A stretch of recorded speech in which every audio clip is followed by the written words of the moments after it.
ಬಿಡು. ಜೀವನದಲ್ಲಿ ಬರುವುದೆಲ್ಲವೂ ಬಂದಂತೆ ಸ್ವೀಕರಿಸು.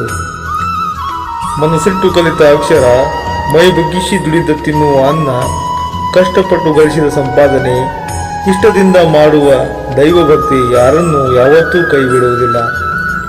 ಮನಸ್ಸಿಗೆ ಮದವೇರಿದಾಗ ಸ್ಮಶಾನದಲ್ಲಿ ತಿರುಗಾಡಿ ಬರಬೇಕಂತೆ. ಏಕೆಂದರೆ ಅಲ್ಲಿ ನಾನು ನನ್ನಿಂದಲೇ ಎಂದು ಹೇಳಿದ ಎಷ್ಟೋ ಜನ ಮಣ್ಣಾಗಿರುವುದು ಕಾಣಸಿಗುತ್ತಾರೆ. ನಿನ್ನ ತಪ್ಪು ಇಲ್ಲದೆ ಯಾರು ನಿನ್ನನ್ನು ನಿಂದಿಸಿದರೆ ಪ್ರತೀಕಾರ ತೀರಿಸಲು ನಿನ್ನ ಕೈಯಲ್ಲಿ ಆಗದಿದ್ದರೂ ಕಾಲ ಅವರನ್ನು ತಪ್ಪದೆ ಶಿಕ್ಷಿಸುತ್ತದೆ. ಏಕೆಂದರೆ ಅವರು ಮಾಡಿದ ಕರ್ಮಗಳಿಗೆ ಅವರೇ ಶಿಕ್ಷೆ ಅನುಭವಿಸಬೇಕು. ತನ್ನ ಮನಸ್ಸನ್ನು ಗೆದ್ದವನಿಗೆ ಮನಸ್ಸು ಅತ್ಯುತ್ತಮ ಸ್ನೇಹಿ, ಆದರೆ ಮನಸ್ಸನ್ನು ಗೆಲ್ಲುವಲ್ಲಿ ವಿಫಲವಾದವನಿಗೆ ಮನಸ್ಸೇ ಅತ್ಯಂತ ದೊಡ್ಡ ಶತ್ರು.